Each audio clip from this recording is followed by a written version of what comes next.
Hello বন্ধুরা, আজকের recipe egg tables, যার জন্য আমাদের লাগবে ডিম। ডিম আমাদের সকলের খুব ফেভারিট, তার সাথে গরম গরম চপও খুব ফেভারিট, তাই না? আজকে তাই জন্য ডিম আর চপের সংমিশ্রণে তৈরি এগ টেবিল তৈরি করছি। তার জন্য ডিম সিদ্ধ করে এইভাবে একটা ছুরির সাহায্যে অর্ধেক অর্ধেক করে কেটে নিচ্ছি। এবার এর মধ্যে আমি অল্প একটু নুন ছড়িয়ে দিলাম। এবার আলুর পুর তৈরি করার পালা। প্রথমে কড়াইয়ে সাদা তেল গরম করে পেঁয়াজটাকে ভেজে নিচ্ছি। সুন্দরভাবে হালকা লাল করে ভেজে আমি এর মধ্যে দিয়ে দিচ্ছি 1 চামচ আদা আর 1 চামচ রসুন। আমি এখানে আদা রসুনটা গ্রেট করে দিয়েছি, আপনারা চাইলে বেটেও দিতে পারেন। এবার মশলাগুলো দিয়ে দেবো। 1 টিস্পুন জিরে গুঁড়ো, 1 টিস্পুন ধনে গুঁড়ো, অল্প লাল লঙ্কার গুঁড়ো। আমি এখানে অল্প ঝাল দিচ্ছি কারণ আমার মেয়ে ঝাল খেতে পারে না, তাই হালকা ঝাল দিচ্ছি। আপনারা আপনাদের মতন ঝাল দিয়ে দেবেন, আর একটু কাঁচা লঙ্কা কুচিও দিয়ে দিতে পারেন। এবার আমি অ্যাড করছি কাশ্মীরি লঙ্কা গুঁড়ো, একটু কালার হবে তরকারিটায়। সুন্দরভাবে মিশিয়ে নিয়ে দিয়ে দিচ্ছি সিদ্ধ করে রাখা আলুগুলো। আমি জলে অল্প নুন ফেলে আলুগুলো সিদ্ধ করে নিয়েছিলাম। এবার একটা স্ম্যাশার দিয়ে ভালো করে মশলার সাথে স্ম্যাশ করে নিচ্ছি আলুগুলো। এই কাজটা আমার খুব পছন্দের কাজ। বেশ আলুগুলো স্ম্যাশ হয়ে যায় আর হাতে একটুকু মাখামাখি হয় না। এই যে সুন্দরভাবে আলুটা মাখিয়ে নিয়েছি। এবার অ্যাড করছি নুন আর অল্প চিনি।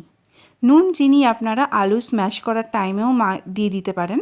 আমি তখন দিতে ভুলে গেছি, তাই আমি এখন অ্যাড করে নিলাম। এবার আমি এর মধ্যে দিচ্ছি অল্প শাহি গরম মশলা গুঁড়ো। ভালো করে মিশিয়ে নিলেই তৈরি হয়ে যাবে আমাদের ডিমের টেবিলের পুর। এই দেখুন। চলে আসি ব্রেড ক্রাম্বস বানানোর কাজে। একটা মিক্সিং জারে কিছু পাউরুটি নিয়ে এইভাবে গুঁড়ো করে নিতে হবে, তাহলে রেডি হয়ে যাবে ব্রেড ক্রাম্বস।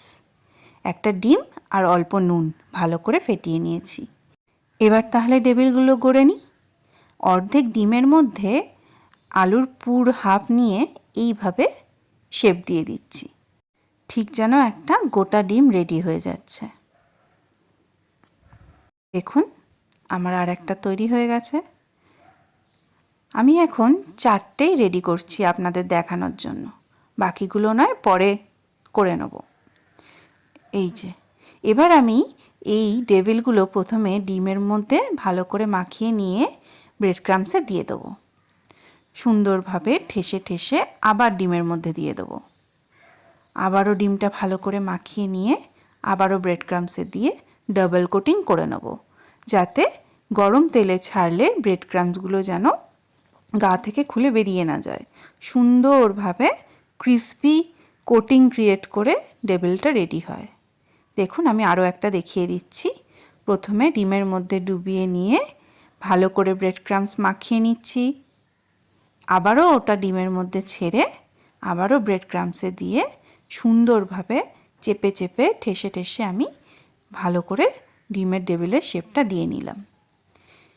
টেবিল গড়া হয়ে গেছে।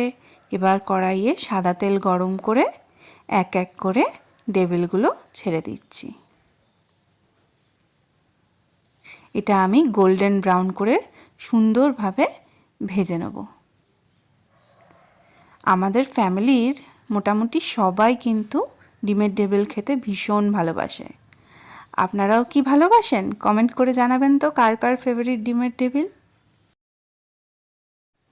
বাইরে আমাদের এখানে আজকে খুব বৃষ্টি হচ্ছে, তাই জন্যেই ডিমের টেবিলটা গড়া আর কি। বৃষ্টির মধ্যে গরম গরম চায়ের সাথে এরম গরম গরম ক্রিসপি এগ টেবিলে আড্ডাটা জমে উঠবে, কি বলেন? আচ্ছা, আমার এখানে ভাজা হয়ে গেছে, দেখতে পাচ্ছেন কি সুন্দর ব্রাউন কালার এসে গেছে। আঁচটা বাড়িয়ে নিয়ে আরও একটু নাড়িয়ে চাড়িয়ে নিয়ে আমি একটা একটা করে ডিমের টেবিল এবার তুলে ফেলবো। এই দেখুন সুন্দরভাবে আমার এখানে ভাজা হয়ে গেছে ডিমের টেবিল। এইগুলো আরেকটু নাড়িয়ে নিই, কারণ কালারগুলো আরেকটু ডার্ক হলে ভালো লাগবে, আর একটু ক্রিস্পি লাগবে। এই যে দেখুন রেডি। এবার একটু সার্ভ করে দিলেই হয়ে যাবে।